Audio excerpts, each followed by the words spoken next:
Audio numéro 5. Notre occupation, une recherche d'autosuffisance. Présentation, Ngiosan Manasseh du cadre co-développement. Nous allons d'abord commencer par régler le problème de la faim, en raison de ses causes, qui sont nombreuses et indépendantes. On peut classer ces causes en deux catégories, dont la première catégorie comporte des phénomènes naturels dévastateurs, qui sont généralement imprévisibles et dont l'ampleur détruit les cultures et anéantit les cheptels. Ce sont par exemple les tremblements de terre, les inondations, les sécheresses, les invasions des insectes comme le criquet par exemple, les maladies épidémiques des plantes, etc. Deuxièmement, des causes impliquent directement le comportement des humains. Ce sont premièrement les guerres avec leur destruction, autrement dit, le parti pris délibéré de détruire les productions des adversaires. Deuxièmement, le boycott économique organisé contre un État en vue de lui imposer une nouvelle ligne politique, autrement dit, qui a pour conséquence une situation de pénurie extrême impliquant la famine pour les populations pauvres de l'État concerné.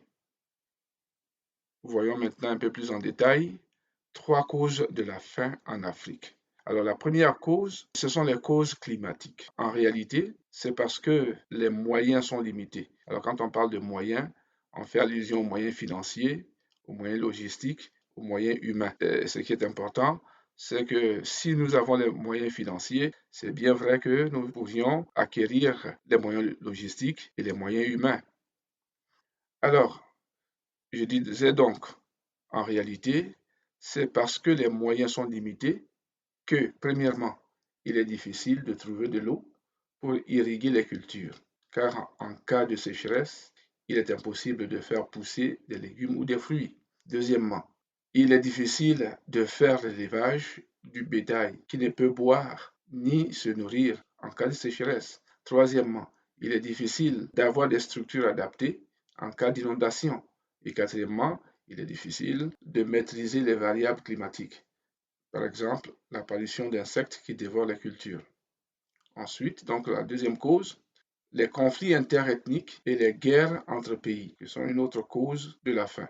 En effet, quand les conflits surviennent entre les ethnies ou entre les pays voisins, la partie de la population qui prend le dessus fait tout pour appauvrir l'ennemi en lui confisquant les moyens de s'approvisionner en eau et en nourriture, ce qui a pour conséquence la famine, les maladies et la mort massive. Aussi, un mauvais climat politique basé sur des mauvaises décisions, la corruption et l'injustice finissent par plonger le pays dans le chaos et la pauvreté, ce qui entraîne également la famine. Et enfin, troisième cause, les problèmes de l'agriculture. Alors, les trois quarts des personnes qui souffrent de la faim sont des paysans ou d'anciens paysans qui ont été condamnés à l'exode vers les bidonvilles des agglomérations urbaines ou éventuellement dans les camps des réfugiés. Malgré un exode rural de 50 millions de personnes tous les ans, le nombre des affamés et les pauvres dans les campagnes ne diminue pas. Bien au contraire, il y a 40 millions de nouveaux affamés qui se forment chaque année. La raison est bien simple. Il ne suffit pas d'être producteur de denrées agricoles pour ne pas souffrir de faim. Et aussi, les paysans pauvres n'ont pas assez de moyens pour investir dans les semences, dans les engrais et en matériel agricole. De plus, les productions des paysans des pays pauvres sont faiblement compétitives parce qu'elles sont concurrencées par les exportations des pays qui subventionnent leur agriculture ou qui bénéficient des conditions plus avantageuses, c'est-à-dire, par exemple, premièrement, de grandes exploitations extensives qui exploitent peu de main-d'œuvre. Deuxièmement, un fort taux de mécanisation. Et troisièmement, des investissements du pouvoir public, etc. On ne dit pas assez haut que la libéralisation des échanges mise en place depuis le milieu des années 1990 a privé les petits paysans des pays pauvres de débouchés et les a empêchés de retirer de leur activité les ressources nécessaires pour moderniser leurs exploitations. Faute d'accès à l'argent, à la terre et dans les moyens de production plus efficaces que la seule force de leurs bras, il leur est difficile d'augmenter rapidement l'offre locale afin de satisfaire les besoins des ménages. En réalité, tout ceci n'est que la petite hauteur immergée d'un iceberg, parce que la grande hauteur immergée a un degré de compacité qui est fonction des causes historiques logées dans le commerce triangulaire. Nous avons déjà vu cela dans l'audio numéro 2, et les conséquences des produits chimiques des productions industrielles. J'ai dit dans l'audio numéro 2, le commerce triangulaire, on prenait des productions aux Antilles qu'on venait transformer en Europe sous forme de pacotille pour les vendre en Afrique. Pendant ce temps, il était interdit aux Africains de cultiver leur propre terre parce qu'on leur amenait des fèves pour être cultivées et dont la production est la matière première des industries européennes pour répondre aux besoins des marchés occidentaux. Ne pouvant plus cultiver leur propre terre, les Africains étaient obligés de consommer les surplus de production qui venaient d'ailleurs. On comprend que s'il y a pénurie ailleurs, il n'y a plus de surplus pour nourrir les Africains. Et du coup, ils sont forcés de plonger dans la faim. Si le commerce triangulaire a été une cause majeure de la faim en Afrique, sans occulter la traite négrière qui a forcé l'Afrique à se priver de ses bras vigoureux pendant 400 ans, l'industrialisation de l'Occident est aujourd'hui un grand facteur de la faim en Afrique. En effet, l'usage des produits chimiques s'est accru de façon constante depuis le début de leur production industrielle au milieu du XIXe siècle et sont devenus aujourd'hui une composante essentielle de nos sociétés modernes. En Afrique donc, l'utilisation des pesticides dans l'agriculture est une cause récente de l'infertilité des terres arables. Ce terme générique qui rassemble les insecticides, les fongicides, les herbicides et les parasiticides sont conçus pour avoir une action biocide ou à les combattre par une action chimique.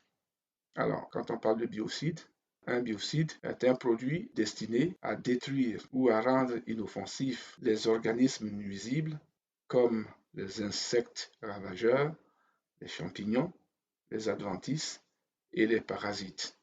Le terme pesticide comprend non seulement les produits phytosanitaires ou les produits phytopharmaceutiques qui sont utilisés en agriculture, en sylviculture et en horticulture.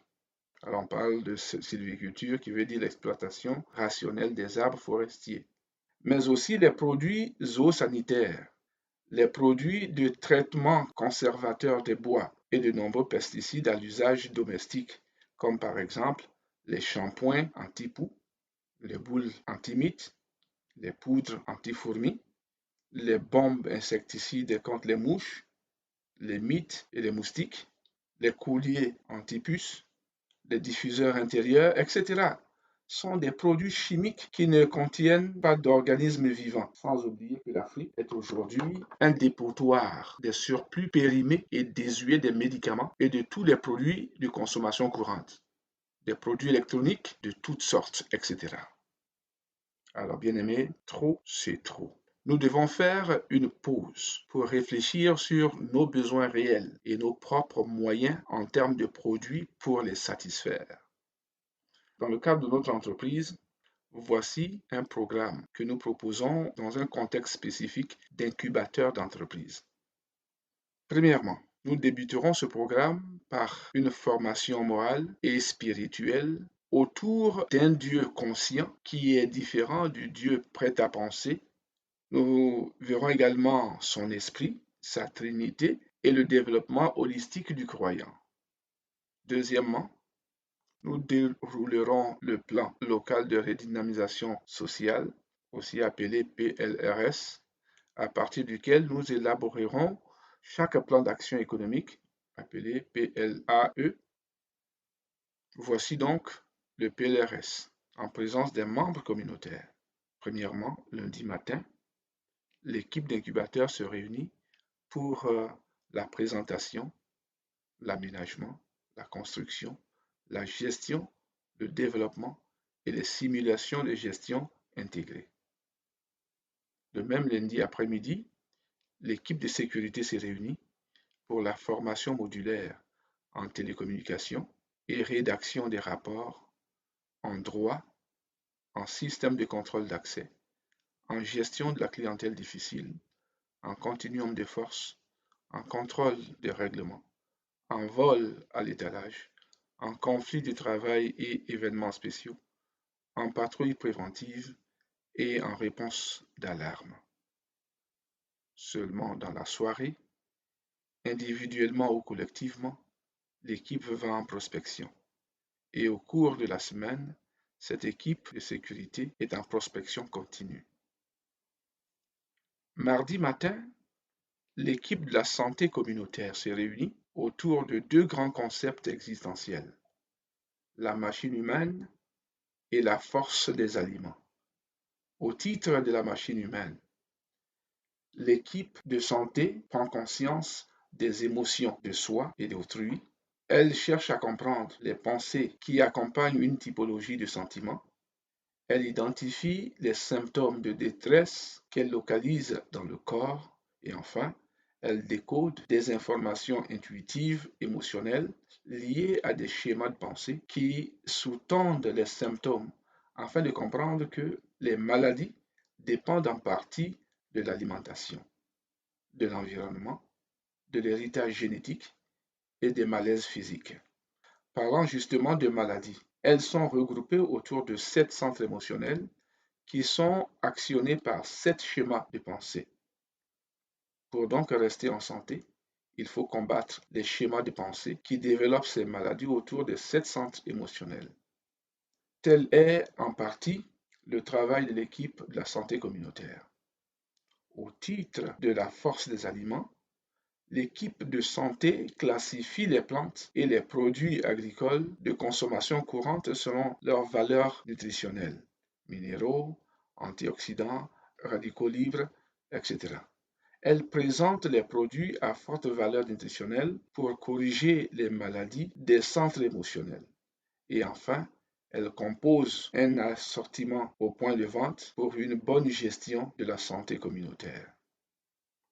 Mardi après-midi, l'équipe de l'habitat s'est réunie dans ses différentes spécialités, architecture, émondeur, excavation, coffrage, bétonnier, sablier, gravier, menuisier, couvre-plancher, carreleur, plombier, paysagiste, vitrier, serrurier, maçon, électricien, décorateur, peintre, ferronnier, ferrailleur, plâtrier, couvreur ou taulier, ébéniste et charpentier, pour penser, planifier, ordonnancer et réaliser les objectifs de l'organisation. Mardi soir, l'équipe de la santé et celle de l'habitat sont en prospection, et ce pendant le reste de la semaine, en dehors des moments de construction. Mercredi matin, l'équipe de la BDA se réunit pour évaluer la division locale du travail et le processus productif des clients partenaires communautaires. Ensuite, gérer la centrale d'achat, la logistique d'approvisionnement, la logistique de livraison et de stockage.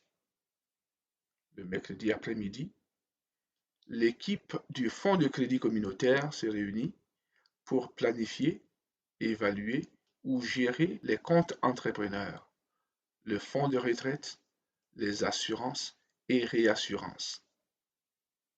Le mercredi soir, l'équipe d'ABDA et celle du Fonds de crédit communautaire sont en prospection. Le jeudi matin, l'équipe des services communautaires s'est réunie dans les nombreuses formations communautaires sur la Constitution ivoirienne, les aides juridiques, les aides financières et résidentielles. Le jeudi après-midi, l'équipe du cabinet de gestion s'est réunie pour présenter les projets en cours de planification, les projets en cours de réalisation et des simulations d'entreprises intégrées. Le jeudi soir, les deux équipes services communautaires et cabinets de gestion sont en prospection. Qu'arrive-t-il le vendredi? Le vendredi matin, c'est le moment de l'évaluation des expertises en termes de capacité, de méthode, de partage des connaissances, de facilitation et de passion. C'est aussi l'occasion de se réunir pour diverses autres raisons. Évaluation des synergies, des qualités, des compétences, animation des forces de vente, présentation des projets d'entreprise, des stratégies de croissance et de développement, etc. Le vendredi après-midi, c'est le temps du vitriolum, où Dieu est infiniment conscient, au travers duquel nous étudions des lois et des principes spirituels tels la Trinité, la vie, le corps de souffrance, le pouvoir de l'instant présent, l'attraction terrestre, la théorie du tout, la théorie des cordes, la théorie de l'énergie, l'idée de force, les ondes et du fonctionnement de l'être humain, etc. Et vient le vendredi soir, l'équipe du Vitriolum organise des veillées de pratiques spirituelles et d'expérimentation qui peuvent durer toute la fin de semaine au besoin. Qu'arrive-t-il samedi et dimanche? Eh bien, samedi et dimanche, toute la journée, on s'adonne à des activités de toute nature avec le grand public. Activités académiques, sportives, culturelles, associatives, etc.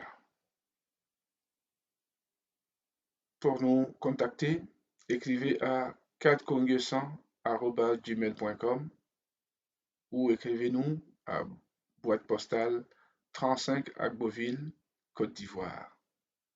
Ou nous appelez sur WhatsApp au plus 581 998 7458 ou toujours sur WhatsApp au plus 44 73 67 34 10 60. Merci.